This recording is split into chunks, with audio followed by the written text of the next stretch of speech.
franchise performance and a modern LMS, a blueprint for business success. And you may be thinking, wow, that's a lot of logos down there. Let me tell you what's going on. This presentation today was produced by Talented Learning, independently produced. It was sponsored by eLearning. We'll talk about that in a second.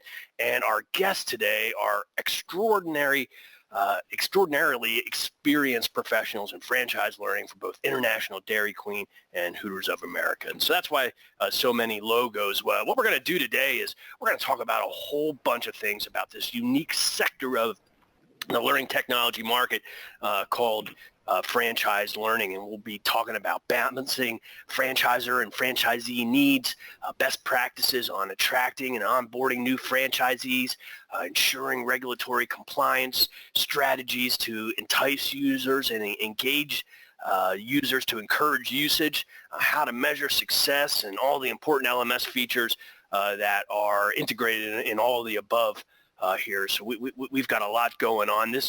I'm John Lay from Talented Learning. We're producing this. We are an independent research and analyst firm. We cover the learning technology space. We love and focus on extended enterprise and really any aspect of reaching outside of your employee base and training franchises or partners of any kind, channel partners, customers, prospects. We have reviewed 170 some learning management systems in the last 4 or 5 years and have produced well over 100 blog posts, 50 different webinars. All of this is free so that organizations can have resources to buy and implement and improve their extended enterprise initiatives. And you can find more of our information at talentedlearning.com. We're sponsored today by eLearning, and a special thank you. It takes a lot to produce one of these and a lot to write blog posts and white papers, and eLearning was kind enough here to sponsor our work, our independent research, so that we could bring this together for the good of everyone. eLearning is a 15-year or so, 16-year learning management system company. They are Talented Learning's top choice now, as it turns out, the last 2 years for extended enterprise learning management system category. And they have a strong reputation for customer service, which is why we're lucky enough to have 2 of their clients here to help share their experience. So I'd like to introduce today's presenters. I'm John Lay. I've been obviously speaking here during this introduction, but most importantly, throughout the rest of the presentation, you're going to hear from our 2 guests. Our first guest panelist is Chris Shanks. She's the LMS administrator for International Dairy Queen. Chris has been managing technical products for almost 20 years now, originally starting her career as a GED online program manager in a school district, and then spent 13 years of escalating responsibility at the Service Management Group, ending as the Director of Technology. And in the last few years at Dairy Queen, Chris has led the implementation of a new global learning management system and now manages the complexity of training thousands of global franchise locations. Welcome, Chris, and thanks for being on our panel today. Thanks for having me. All right. And our other guest is Trista Kimber. She's the Director of Training and Design at Hooters of America. And Trisha has more frontline training experience, franchise training experience than just about anyone I know, and has spent her last 16 years at Hooters franchise, holding positions of increasing responsibility and training, from air ambassador, training coordinator, training specialist, talent acquisition manager, instructional design manager, and now director of training and design. Welcome, and thanks for joining us today, Trista. Thank you for having me. All right. You're welcome. You're welcome. So let's get going. I think that the best place to start is for each of our guests to introduce themselves a little more fully and their organization, and we'll go from there. So Trista, let's start out with you. All right. Thank you. As John had said, Hooters is an international worldwide brand that you see. We are in several countries around the world. There are approximately 29 countries that we're in. We're on basically every continent outside of Antarctica. We're in pretty much every state that there is, or have been in every state that there is in the United States. We've been in the business since 1983, so we're going strong on over 35 years as being a brand leader for our segment. And we get to be running both corporate locations as well as franchise locations. So we're growing. We have over 205 corporate locations, and we're running right at about 250-ish franchise locations at any given time. So our support, when we're looking at it just in our corporate level alone, we're supporting over 12,000 employees on our LMS. And then when you roll our franchise population in, we're also working and supporting them to ensure that their training processes are in alignment with ours. Wow, outstanding.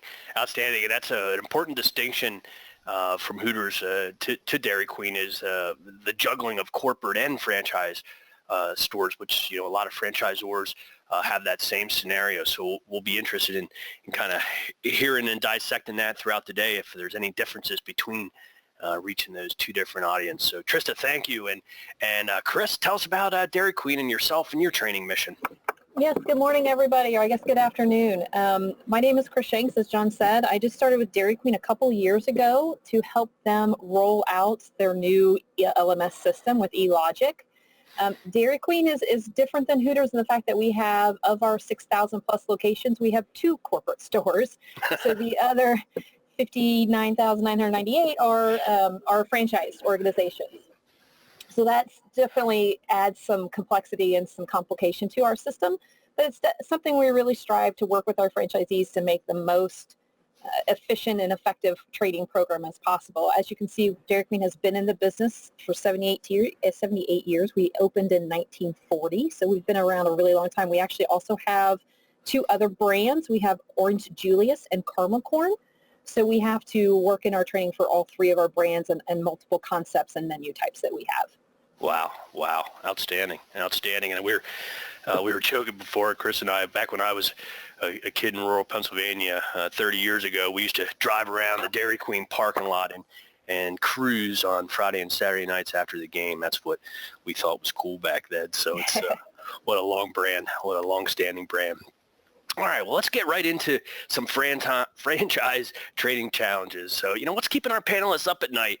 And, what are the things that you most worry about when you have all those countries and franchises and corporate stores and, all the moving pieces and complexity?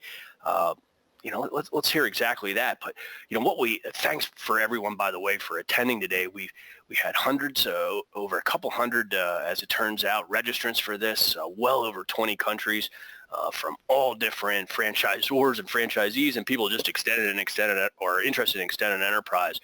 So there's a wide variety of folks on the phone here today. And so we thought it'd be helpful to just see what everybody thinks in terms of this poll of what. So we're going to have a series of polls today. So please weigh in real quick. We do speed polling here because we want to hear mostly from our panelists while we got them on the line. So go ahead and answer. What is the biggest franchise or the biggest challenge in franchise training? Is it balancing the needs of the franchisor and franchisee? Is it engaging the voluntary learners of franchisees and trying such you can't necessarily tell them what to do? Or is it the complexity of managing regulatory compliance and pulling your hair out thinking about all the different regulations and jurisdictions around the world? Or is it the technical obstacles at your LMS, your integrations, lack of bandwidth in different locations? Or if there's anything else that you think is the biggest challenge, go ahead and enter into the question pane at this point. And we'll go ahead and close this and share it. And look at that, guess, very roughly spread out here, roughly in quarters of across all these different needs. And how I interpret that is they're probably all challenges to some degree. And so, at Chris, at Dairy Queen, out of that list or your own list, what are the biggest challenges that you face and that you deal with every day and that you worry about at Dairy Queen? Yes, so I believe for us, it really is about engaging voluntary learners on your list of challenges.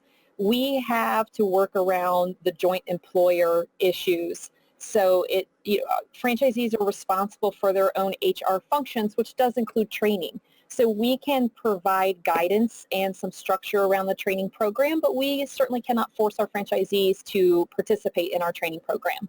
So we have to create that program where they really find it beneficial, because it's voluntary, make it engaging both for them and meaningful for them, and also make it engaging for the crew. And they a lot of times have different needs out of the system, the franchisees versus the managers versus the crew members. So balancing that all out has been a struggle and a challenge. And we have found that we have franchisees who really need very prescriptive training. They really like the learning management system to tell them exactly what training needs to be done for each of their roles. So as a new crew member, the LMS walks them through, we call it follow the bouncing ball training, where they just walk them through exactly what they need. They really don't have to think about their own training program. We've created the program for them. And then we have some franchisees who are almost exactly opposite. They don't want us to prescribe a training program for them. They don't want us to dictate training. They really want to go in and choose the order and the path, more of kind of cafeteria style learning, where they can go into a library of items and choose what they want their crew to do, and want us to provide the material but don't want us to provide the program itself. So the balance between those is certainly a challenge for us, and how to make it a meaningful program for both philosophies. Mm-hmm. That's interesting. Chris, on the latter scenario there of them not wanting to follow the bouncing ball, could you just dig a little deeper there for us? What would be the logic of that, of not just telling them to follow the bouncing ball? Like, why would they not want to do that? I'm curious. Yeah, so some franchisees just have, I think they take training really personal, and they have different ideas about what they want their training program to be in their own store. And they want to be a little bit more, they want to just be a little bit more, I've lost the word. They just want to be able to dictate in their own terms in terms of what they want their staff to do. They want to customize it more for them. And then they may have situations in their store that we at our corporate office are not aware of. Because we have multiple brands, we have multiple menu types, we have some stores that are open only during the summer. Their training program may just be very personal for them, and they may need to customize it for what works best in their store. Mm-hmm. Mm-hmm. Great. Well, thank you. And Trista, how does that compare or contrast to the biggest challenges that you're worried about at Hooters? Well, it was actually a lot of the similar things that Chris had said. We face the same challenges, whether it be a corporate location or whether it be a franchise location. So yes, at the corporate level, we can dictate to them and say, this is the type of training you're going to do, and this is the information that you're going to use and learn, and we provide the HR and legal background for corporate locations. Franchise, again, for the joint employer, we have the same aspect. We don't give them any HR, legal, or any responsible alcohol service mandates that they have to follow. It's more guidelines and best practices that we share with them. But as she was saying, you're going to find in any level individuals who embrace the training and take personal ownership in it. And you're going to find individuals that they want the autonomy to customize their own. They want the ability to make training work within whatever their specific regulations or their capabilities may be. And we do have the challenge that not all of our franchisees have the dollars that they can throw behind necessarily these massive, big training programs. They want to do the right thing, and they want their employees to be trained, and they want to give the best type of service for the brand, but they don't always necessarily have the resources that some of our larger organizations may have. So we do see that as well as an issue. Mm-hmm. Mm-hmm. Great. All right. Well, that was a great place to start, and a lot of what you both mentioned there is engaging the voluntary learners and the franchises and just kind of putting it out there. And that's interesting on a couple of different levels. But, if you reflect back to just normal employee type solutions, HR and training folks in employee solutions really have, they have it easy in a lot of ways because they do have the stick. They can say, you can say, take this or do this. And when you can't do that, it really changes up your whole mindset. And it's one of the things that we study over here at Talented Learning all the time is just the different strategies and techniques, both from a business standpoint and from a messaging and a communication standpoint, and then certainly from the actual LMS standpoint of how you can engage and content on how you can engage learners and voluntary learners. And it's a whole different skill set that the industry is evolving to support right now, both from practitioners and from a vendor standpoint. And so let's see what our audience thinks about this very topic. Let's pull up the next poll here, and let's see what the audience. So what's the most important aspect of engaging voluntary learners? Is it is it like Chris mentioned at the beginning here of tailor to the job or the crew, the relevancy? Is it about being fun? Does it have to be, because of the millennials and the next generation coming through? Does it have to be game-like to even get somebody to pay attention now in the new generation? Or is it the whole micro learning? It's got to be small and short because nobody has attention spans anymore, and you got to get that training out there in the quickest chunks possible, whether that's prescriptively or in a performance-based wise. Or does it have to do with medium that now with the new generations, it's got to be video or some other type of medium to be effective? Put it in the pane. What does everybody think? All right, we'll go ahead and close this poll. And now this one's starting to look a little more lopsided, guess. Look at that. 50% relevancy. That's significant. 23% fun. So half of the folks, quarter of the folks think about fun. And short's not so important. Medium's not so important as long as it's relevant. Agree with that?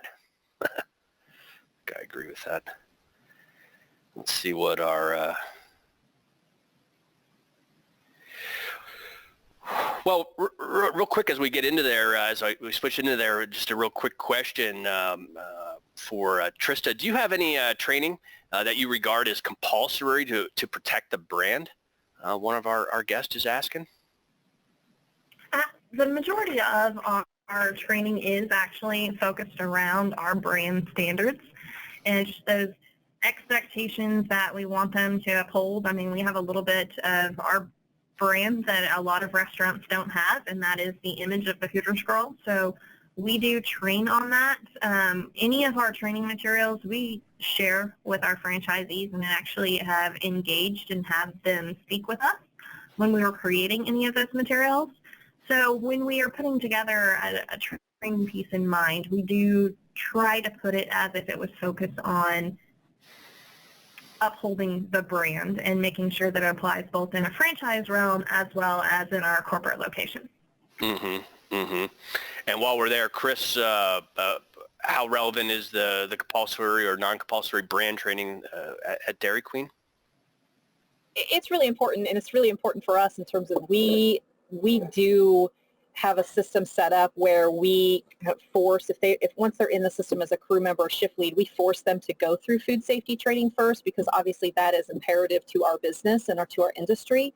So that's something that we do try to dictate as much as possible, and making franchisees have all of their crew go through food safety first. Mm-hmm. Mm-hmm. Okay. And as far as the brand, then, is that compulsory? The training just around the brand? We provide orientation videos about the history of Dairy Queen, about our brand standards, of our service standards.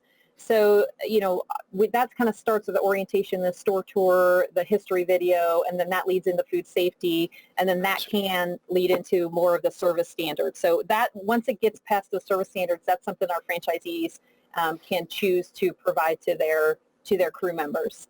Mm-hmm. This is just like the podcast, by the way, that we did together, where I go off script right away. No worries. once we get some good questions. All right, let's switch to the question number 2, Trista. What modality of training? I know that in that last poll, it was really the relevancy that everybody thinks is the most important. But what about modality? What kind of training materials do you manage and do you offer your learners? How does that look at your organization? Well, the first piece is, I know everyone's going to be like, oh, e-learning. I don't actually look at e-learning as a modality. I look at it more as an environment. Same as if I was doing a classroom instructor-led, it's the environment that I offer it. So when I'm looking at modalities, we offer them in as many ways as possible just because so many people learn so many different ways, and what works for one may not work for another. So we have job aids, we have pictures, we have videos, we have webinars that we hold. I have printed actual manual materials, and of course then the interactive learning modules that we do have in our LMS, which actually require that the learner apply what they've been learning or walk through different processes. So it's giving them a little bit of that hands-on experience without practicing on a guest. Mm-hmm. Wow, that's great. And how do you, for those interactive modules, how do you create them? Do you have a team that does that? Do you outsource that? Do you buy it off the shelf? How's that work? All of the above. Oh, yeah. If there is something that we find off the shelf that is really, really good content, we'll go with that. There's really no point in recreating the wheel and taking time and taking resources when it's already been done. If it's something a little bit more specific, like we needed to create one about our point of sale system. Well, our point of sale system is actually built by our IT team, so we're not going to find anything off the shelf about that. So we actually had an outside vendor build us a course. And then with little quick projects, say we have a limited time offer menu that we're going to be rolling out, some of those courses are just going to be built by the internal team. So we do all of the above. Mm-hmm. Do you notice, is there any trends in terms of, you really have a wide variety of the types of modalities or delivery environments and or that you're managing? Do you find one or more of them are more popular with the younger generations, or is it kind of spread across the board? I know a lot of people are very familiar with the tasty videos that you can find on the web. We are finding that having those, not necessarily as a training that somebody has to take, but more as a training that's available for them if they want to take it and they want to get additional information. We are seeing that those are very, very popular. It's very much in line with that generation. If they want to find something, they'll search the web, they'll watch a YouTube video to be able to learn how to change a tire, or change their oil, or play the piano or something of that nature. So knowing that that's how they're currently acting in just their everyday life, we engage that same practice within our LMS.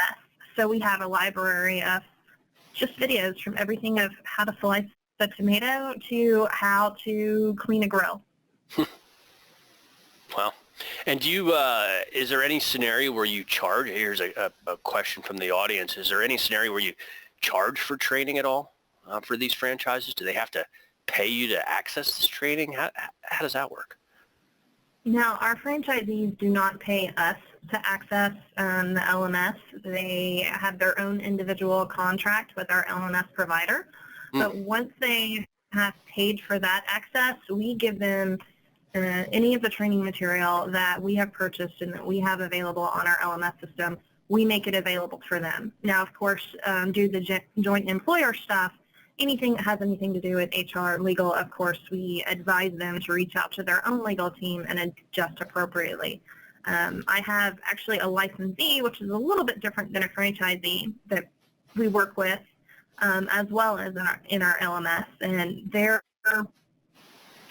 logos are a little bit different. Their brand history is a little bit different. So they have actually even paid to, and by paid, the vendor who made those specific courses, they have paid that vendor to go in and edit them. So I gave them all of the scripts, I gave them the storyboards, and essentially we just worked with the vendor and made sure that they got the information that they needed.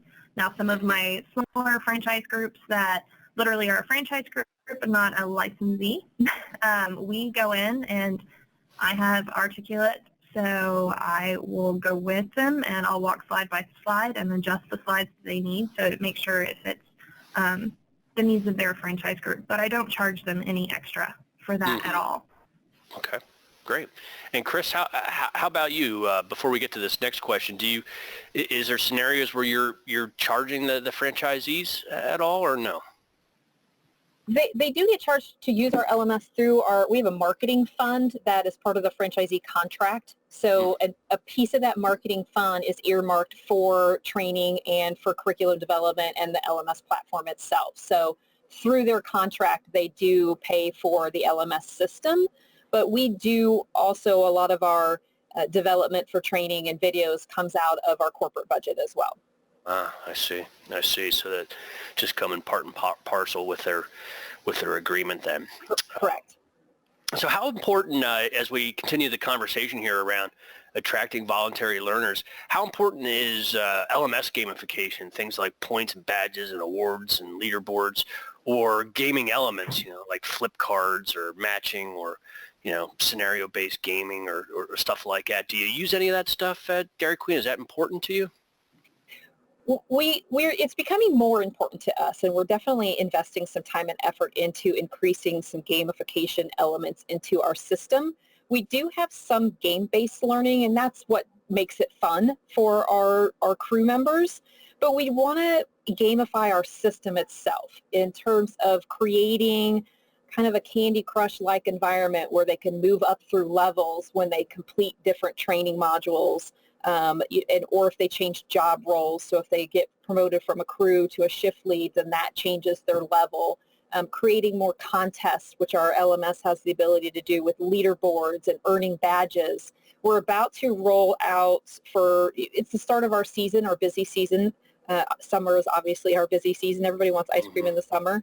And so we're about to start a hand washing, what we're calling hand washing awareness week. And it's a contest. There's a bunch of games involved, just to get people, retrained in hand washing and food safety awareness.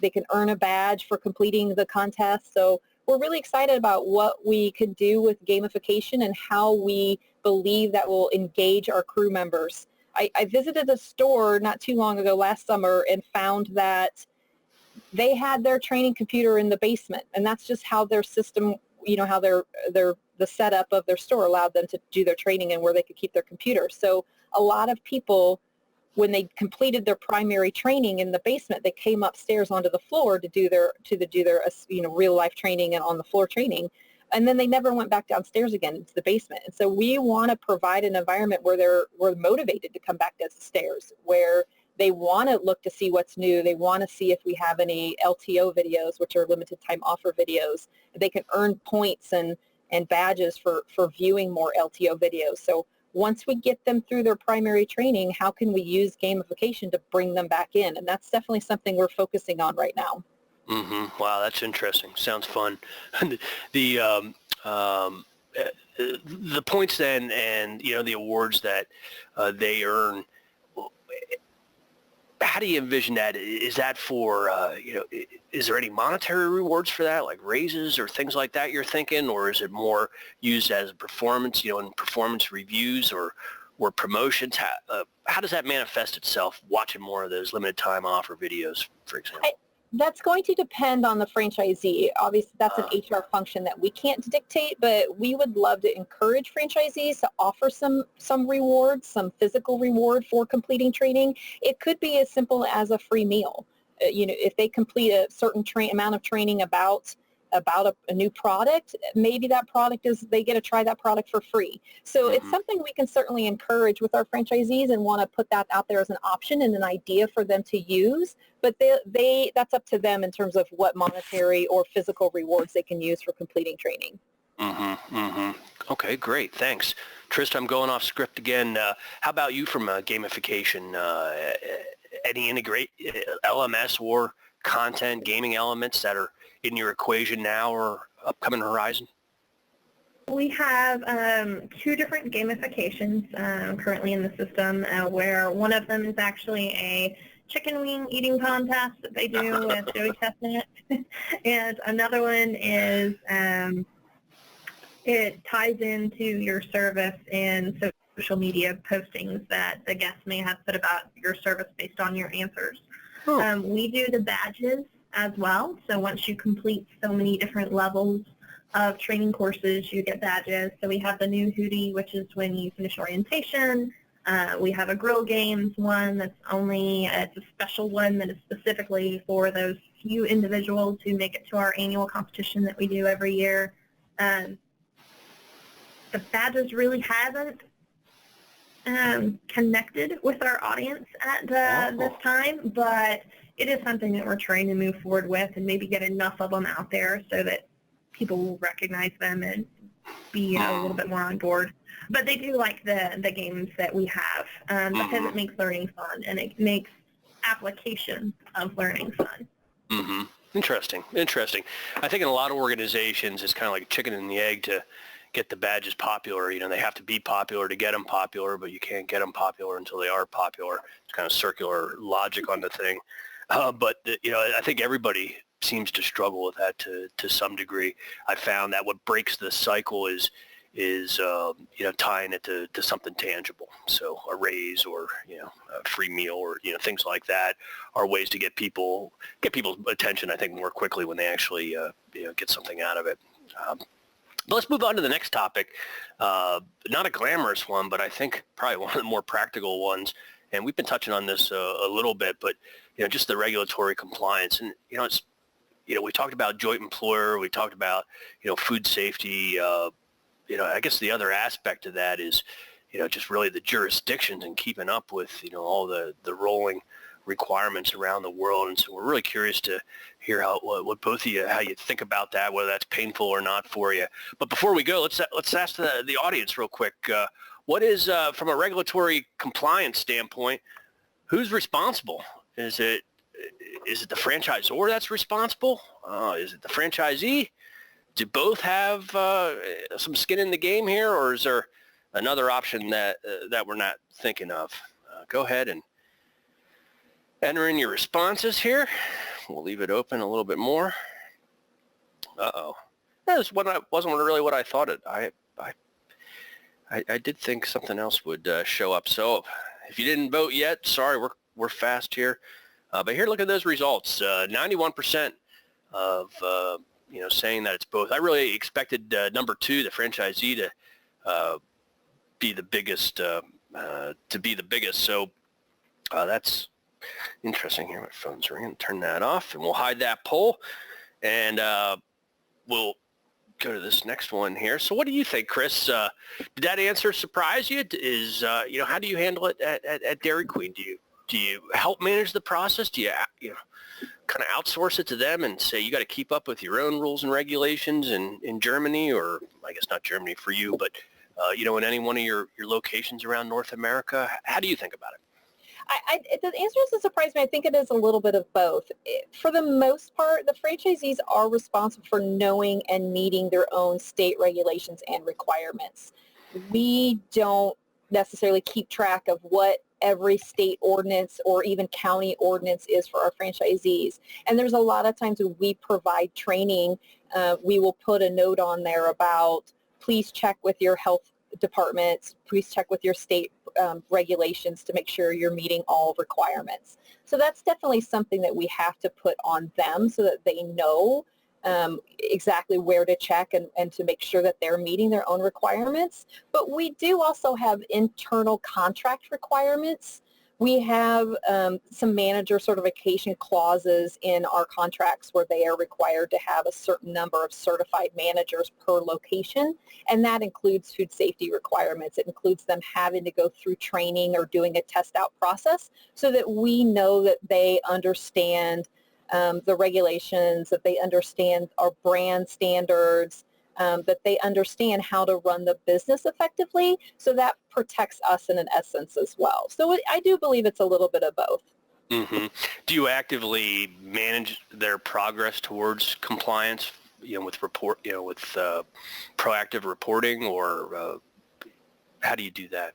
Yes, absolutely. We have an internal database that it pushes the information that we get from our LMS, the completions, because they can take the manager certification online, or they do take the manager certification exam online, And once that's completed, they've uploaded their food safety certificate into the LMS. That pushes through an API into our database. And our internal database, that's something our legal team has access to, where they can verify that the correct number of managers have gone through training and are food safety certified per location. So it's certainly something that we keep track of. Our business consultants, who are the ones out in the field working with our franchisees, they keep track of it pretty closely so that they can help them if, you know, if somebody quits, a certified manager quits. Our business consultants are the ones that help them, you know, kind of work on their bench strength and figure out who their next manager in line is, and making sure that they have the right number of certifications to meet their contract requirements.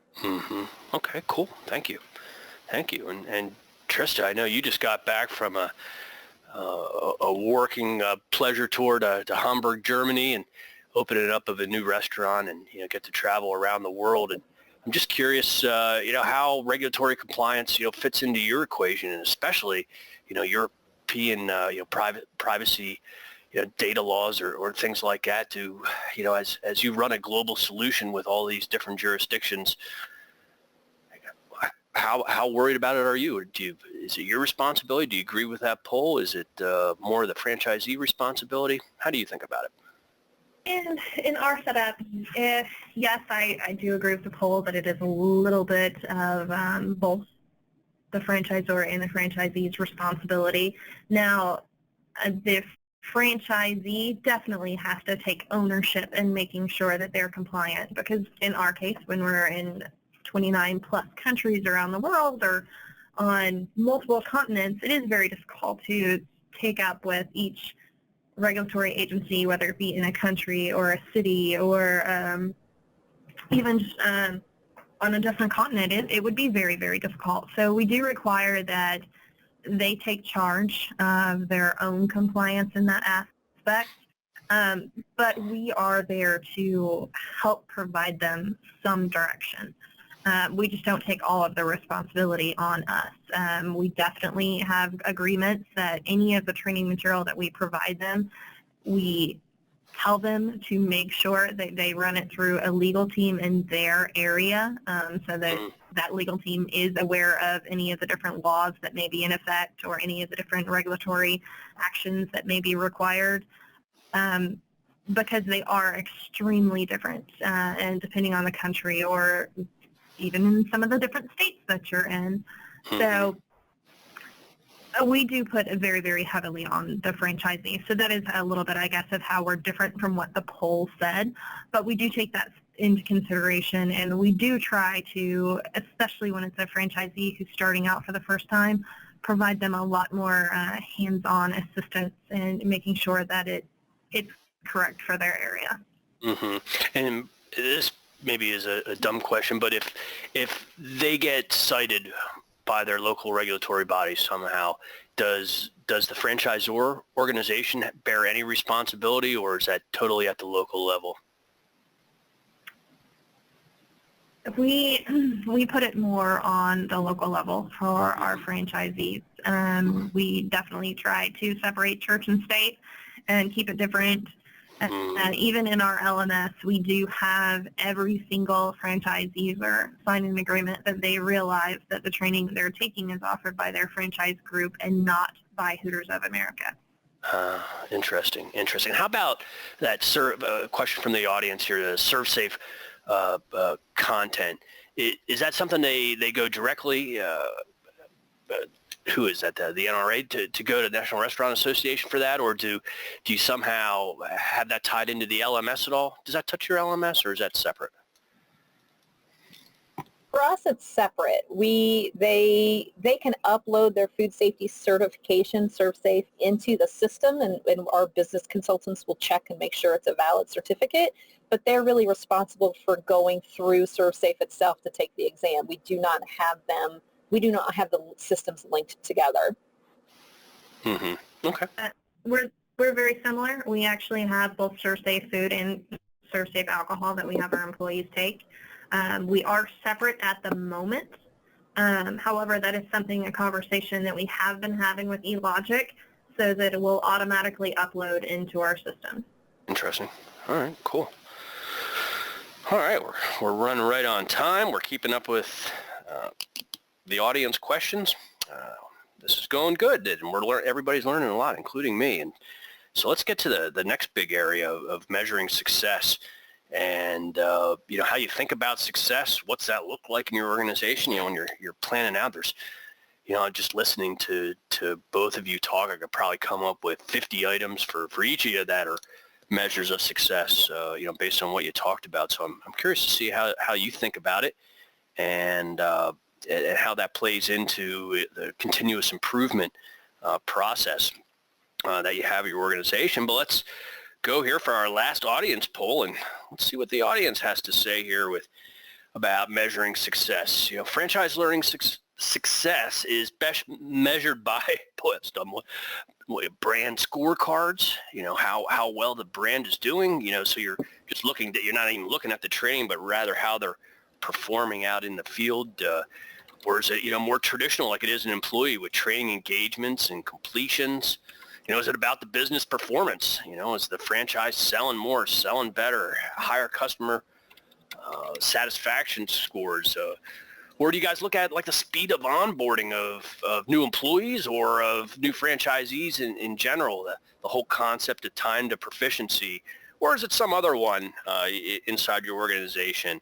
What is, we got a lot of people on the line today here. What is it everybody thinks? And so take a look at that. 0% on brand scorecards, at least with our attendees. 9% on the more traditional training engagements and completions to track your progress. 77% on business performance. Man, that just melts my heart. I love to see that of somebody that loves to measure ROI, and then speed of onboarding, and of course time to proficiency, of course, has to get some votes. So, wow, that once again, I'm surprised on the polls here.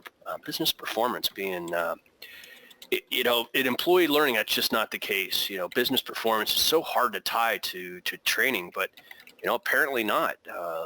Apparently not. At Hooters, how do you measure success? And is it business performance? What is it? How do you do it, Trista?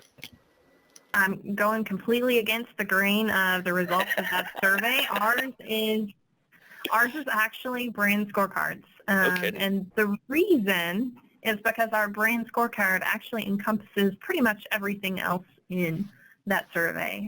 It has a section that's voice of the customer. It has a section on how the business is doing, and then it also does have a section on completion of training. So by saying brand scorecard, it's because it's all of the above for us. So we feel that it is truly all-encompassing, and our LMS reporting does help. We actually do a forced report that we send out to all of our corporate locations, and then I have individual reports set up for our franchisees that are within the LMS. But for our corporate locations, we do have a report that is set up to go out twice a month. We have it. It's really weird. It's on a Tuesday because we don't have inventory on that day. So we have it go out on a Tuesday morning at 7 a.m. and it is set up to where every restaurant will receive just a list of those employees within their restaurant who are missing training. And that's so that the managers can go through, follow up on any missed training, and really get their team back on track. Mm-hmm. Mm-hmm.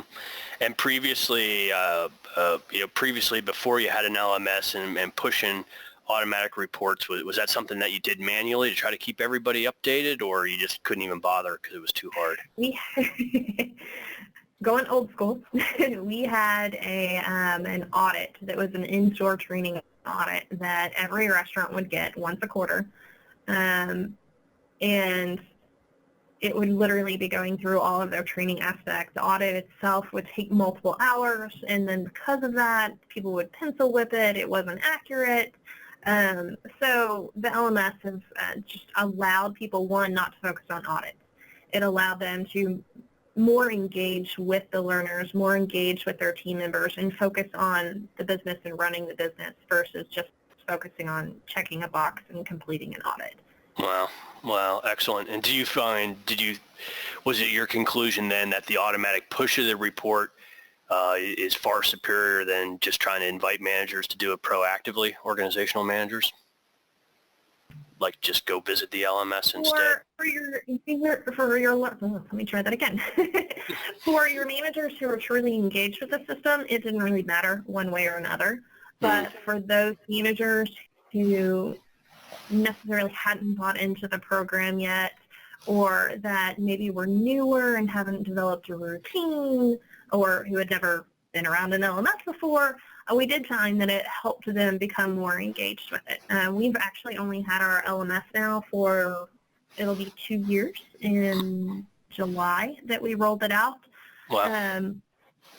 So initially we had a lot of people that were just looking at an LMS like, what is this? Why do I have to do it? How is it going to help me? And now, since we've been doing it for quite a while, we have a lot more people that are more proactive, and they're not just waiting for that report to come out every other Tuesday.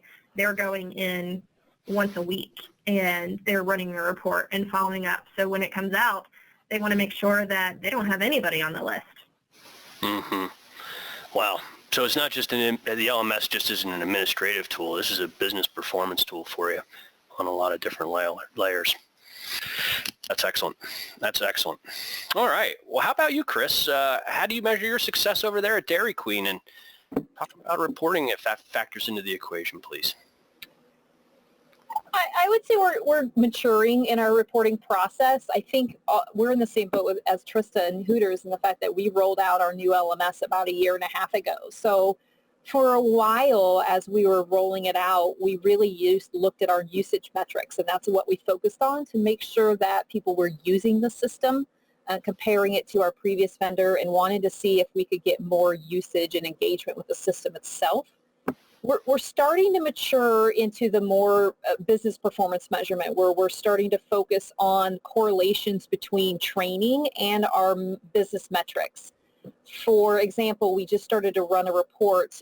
We have a customer satisfaction vendor that we use, and so we have a lot of data that comes in from there. So we just started on a white paper to say the people who are watching the LTO videos in our learning management system, do they have better performance on the promotional readiness scores? Our theory is, and our hypothesis is, yes, if the more prepared and the more training your crew goes through, that your scores should be higher. So we've just started to mature into really trying to measure the correlation between training and business performance. Mm-hmm. Mm-hmm. Excellent. Excellent. And you got to Dairy Queen at the time of the new LMS. Do you remember life before your new LMS or no? I've only heard stories. So no. Okay, fair enough. I've only commented on. Great. And any other, just from a reporting standpoint, did you say that you are automating any of the reports also, or are you proactively running them when you need them, type of thing? We've done both. The LMS eLogic has the ability to push reports out, so we definitely have some reports that are pushed out. We have created, based on the measurement in the LMS, we've created our own what we call a training engagement index. So based on crew logins and certifications and manager logins and certifications, we've kind of given our stores a red, yellow, green status in terms of how engaged they are with the process. And that's something that we pull every month. So we do a little bit of both. Wow. Okay, great. Okay, well, we'll keep moving on here. And I think as we hit the top of the hour, we've got a couple more questions here in our queue that we'll work in. But I think we're ready here for some parting wisdom. I know that I could probably ask you about 50 more questions, though you probably wouldn't be able to stand them all here as we dig in deep, but I guess from a parting wisdom standpoint, there's a lot of people on the line, including myself, that are really trying to get smart about franchise learning and learn from the best. And both of you, have went through a process here of implementing here recently, and now seeing the benefits of a modern learning management system to help support that. And you've watched that process. My guess is that you stepped in pitfalls along the way, and you've had successes along the way. Any parting advice you can share to the audience here on probably what the most important thing is that you learned, and for anybody getting started here?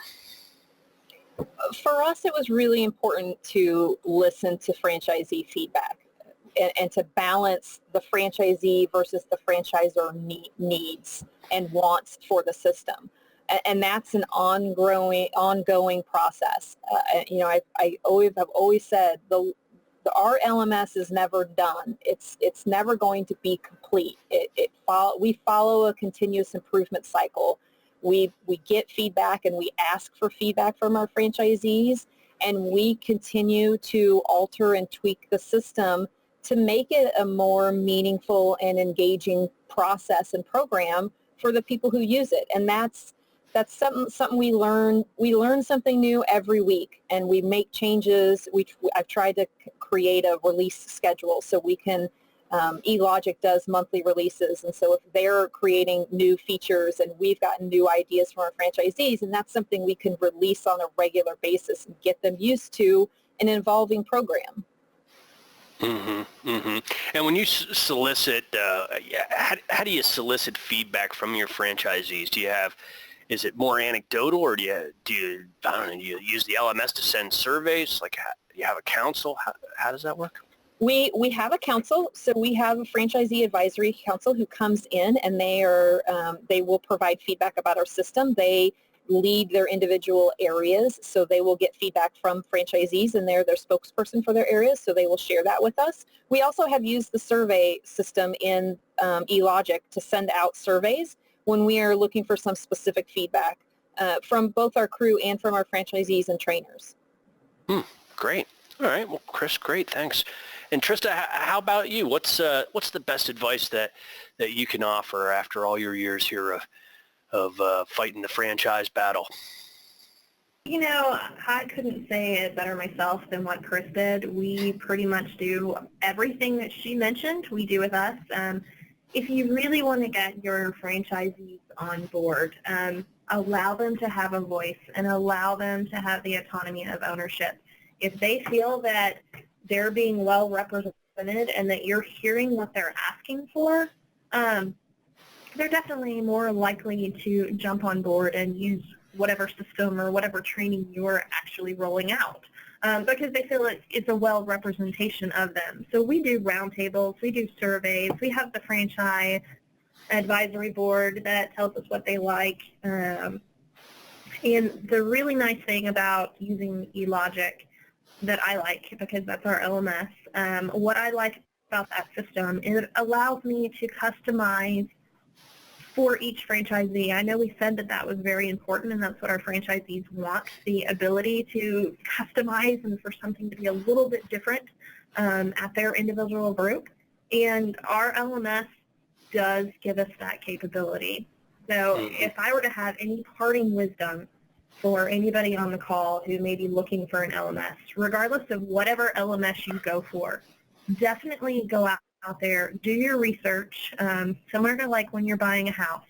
You need to write your list, whether it be a wish list of that you want your LMS to be able to transport you to the moon, or if it is something that is an absolute mandatory, I need this LMS to be able to do X, Y, Z. Write those down, because there is an LMS out there that will do exactly what it is that you're wanting.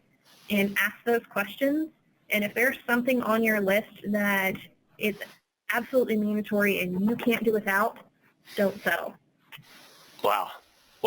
Trista, you should write for my blog. That's the kind of stuff I write about. In case you need any extra work on between midnight and 3 a.m. In your free time.